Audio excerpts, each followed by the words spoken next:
Good morning. Happy Friday to you. The weekend is upon us once again. I'm excited about the weekend. Time to just relax and refresh, spend more time with the Lord. I had a really wonderful weekend last weekend, spent quite a bit of time with the Lord out in the meadows, walking, talking with him. At one point, he was saying to me to call someone. I was like, okay, I'll call when I bend this corner. And I bend the corner and I was walking and talking with him and just enjoying nature, enjoying him.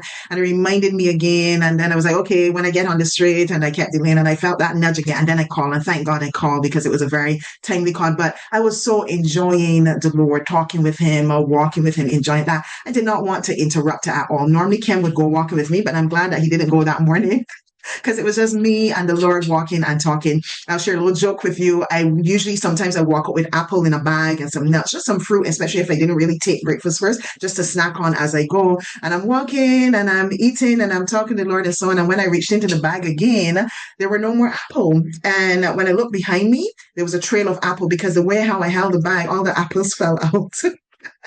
And so I just laughed at myself and I carry on. And when I came back, I walked back the same way. I was saying, when I pass back, I'm going to see if the birds or a squirrel or something have eaten the apples. But when I passed back there, I didn't remember. And the Lord used that to teach me to say, things will happen in life. We'll be going along, everything will be cool, and things will happen. But we're to learn to maintain our joy and our peace, laugh at ourselves, laugh at situations, make peace with it, and move on. Forget about it. And that's a simple situation. But in that moment, the Lord just showed me that example. When I passed by, I didn't remember to check for the apples anymore. I made peace with it and I went on. I know some situations in life are a little more challenging, a little more difficult, but the principles of God are the same. Maintain your peace, maintain your joy, trust in the Lord. He's taking care of you. Now, yesterday we were talking about giving to Caesar what's due to Caesar, giving to God what's due to God. And we're still talking about peace, peace in our finances. And now we want to look at Psalms 37, verse 21 and 22. The wicked borrows and does not repay, but the righteous shows mercy and gives. For those blessed by him shall inherit the earth, but those cursed by him shall be cut off. And then from there it goes on to talk about the steps of a good man are ordered, and he delights in his way. Though he fall, he should not be utterly cast down. This scripture is telling us there's nothing wrong with borrowing, but there's a problem when you do not repay. Integrity is paramount as a child of God. Now, I know sometimes you may borrow, you say you're going to pay at this time, but you're not able to. Then do not avoid the person. Don't ignore them, but contact them. Hey, I said I'm going to give it to you at this time, but I was not able to. Can you please extend the time? This is the situation, whatever. Integrity is paramount. And make sure at the end of the day, if you have borrowed, that you are repaying. For me, even having a loan or something of that nature, I keep repeating to myself, wicked borrow and do not repay. And I am not wicked. So Lord, help me to repay. If the Lord is saying this, he is going to help you to repay. But it's for us to have that mindset. I am going to pay. I'm going to restore or pay back what I have borrowed from the individual. It says the righteous shows mercy and gives.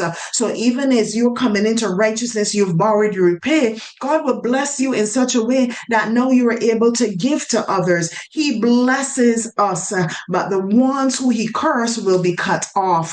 The wicked are the ones who will be cursed. Child of God, you're not wicked, so set your mind to repay. And if you're not able to pay at that point in time that you said you would, make sure you're contacting the person and demonstrating that integrity and saying to the person, hey, I don't have it now, but I'm going to do my best and I'll give it to you at the end of the month or something of that nature. That is what God is wanting us to do. And that provokes peace, because sometimes it's a case that you borrow, you don't pay back as a child of God, and it may not be a Christian, and that person is not going to have the mindset that Christians are like that. It damages our integrity. It damages our testimony for Jesus Christ, because how then can you say to that person that Jesus Christ is Lord and you've borrowed from them, or you're borrowing from people and you're not repaying?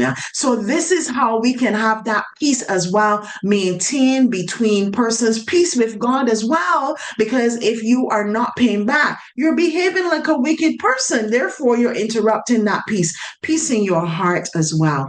So give to Caesar what belongs to Caesar. Give to God what belongs to God. And if you have to borrow, make sure you're paying back. And if you can't pay back that time, demonstrate integrity by contacting the person. Yes, we are still talking about peace. All of this constitutes peace. These are the actions that we take to maintain peace in the earth. Peace with God, peace in the earth with man, peace in our hearts.